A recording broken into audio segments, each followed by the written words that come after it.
So, what makes an item irreplaceable to you? Is it something that determines your health? Is it something that without it, you can never find anything like it again? That's the definition of something that's irreplaceable, right? One of a kind, something that once it's gone, you can never find something else to take its place. So, if it's linked to health, would this be irreplaceable? This is my insulin pump. This keeps me alive. Without it, I can't survive throughout a day. If it stops working at night, I can't even wake up the next morning. So, but I can replace it. I can get syringes. I can give myself an insulin shot. It's not a big deal at all. My testing kit, this will tell me what my blood sugar is. But there are sensors that can replace that. A phone, I've got internet. I can talk to anyone through Facebook or anything else. So what's truly irreplaceable? Something that I can't live without, something that I can't deal without?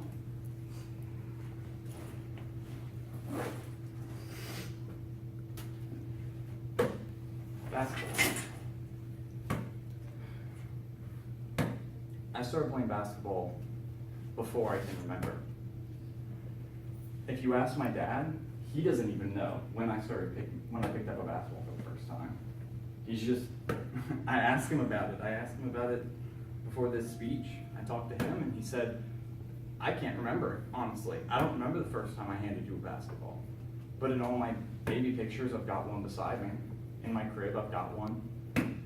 In all my pictures growing up, they're either me playing basketball. I've got a home video of me running around in Batman underwear with a tiny little basketball and a tiny little play basket, tiny little hoop, and me jumping up and trying to dunk it. I've been playing this for longer than I can remember. It is everything. When I was 7 years old, I was diagnosed with diabetes. And as a diabetic, after coming out of the hospital, after almost dying and dealing with all of that, I started getting depressed. I didn't know the word for it. I was 7 years old. I didn't know the word for it, but I felt the effects. I lost my passion. One of the main symptoms of depression, a lot of people will tell you, well, just do what you enjoy, and that makes you feel better. The problem is with depression is that you don't enjoy the things you used to enjoy anymore. All of a sudden now, the things that used to mean the world to you are now foreign or hated, or you feel nothing. And that's what basketball became.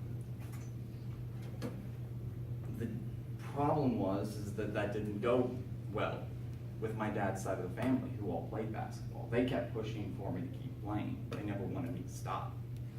So it became something that I dreaded doing. It felt more like a chore because I was forced to do it. At every family gathering, we played basketball, whether I wanted to or not. And I began to despise playing it. A sport that used to mean the world to me, I started hating. I had to deal with that for years until I moved to Richmond when I was a teenager, as soon as I turned 13. And once I got to Richmond, I started finding my love for basketball again. It gave me something to connect with the people there. The town I grew up in was not a basketball town, it was a football town. Everyone there played football. Basketball players were few and far between. So I get to Richmond where people do play basketball, and all of a sudden I'm able to show what I can do, and I'm able to make my friends there because of basketball. It made me feel special because I could play at a level that not other people were capable of playing at. through all of this, through my time in Richmond, I began to love basketball again and not despise playing it. To actually be able to pick up a basketball again and play against someone, the thrill of it came back. All of it came back. I could play against my dad and go all out and not hate what I was doing. I loved what I was doing again. And beating people felt satisfying again, not like another thing that I just did. Playing against someone that was better than me was a challenge that I was able to face over and over again. And when I lose, my competitive nature would just drive me to go, no, play me again. That was a fluke, let's go again. And I would do it again and again and again until they would feel like, you're not at my level, back off. And I would have to go home and practice for weeks and weeks and then come back and go, let's go again. And I wouldn't stop until I was better than them.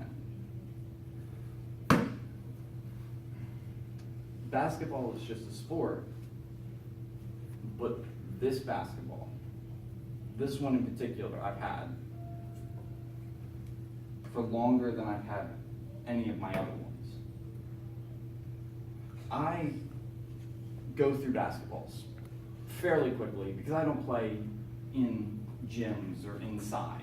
I play always outside. I like feeling like I'm outside and running around outside and being able to go all out.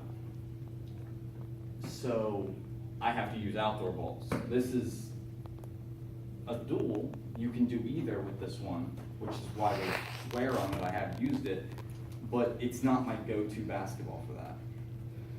This is my go-to basketball for when my emotions are in overdrive. Basketball, like running is to some people, like filming maybe to others, helps me clear my head. It is a relaxing thing that brings me back down. If I'm angry, I can put on hard music, go outside, and just attack the rim over and over and over again. And I'll calm down. If I'm sad, I put on slower music. And I can just gracefully go around and play. If I'm feeling nothing, I can go outside and finally feel something again. It does all of that for me. But this ball doesn't leave my bedside because I'm someone that suffers with panic attacks. Not often, it doesn't happen frequent, but I deal with panic attacks. They can be remedied in a lot of different ways. Some people just work on their breathing, some people meditate, some people just focus on an item and look at it and it'll calm them down. Some people will take medication. And to each their own. You do what you have to do to come back down. But personally, what I do with this beside my bed is I'll reach down and grab it and I just hold it. And I'll lay in bed and I'll throw it up to myself. And just having this in my hands, having this in my sight can bring me from a stress level where my heart's throbbing to neutral. It calms me. I don't have to be playing, I just have to hold it. To feel it in my hands does everything. Not everyone is going to have something like this that they can just hold. All they have to do is pick it up and they feel better again.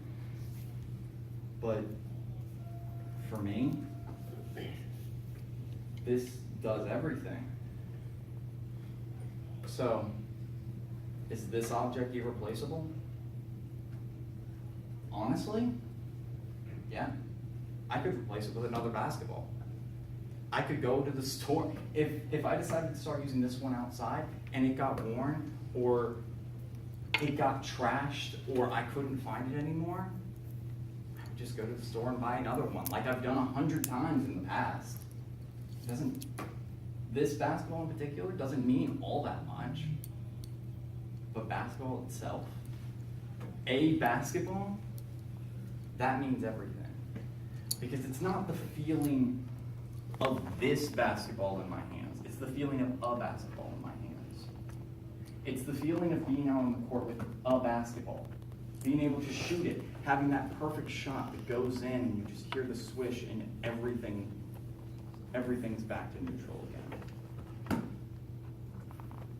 So, I could replace this, because this isn't what's irreplaceable. It's what this does for me that's irreplaceable. Because this keeps me alive. This makes me want to keep on living.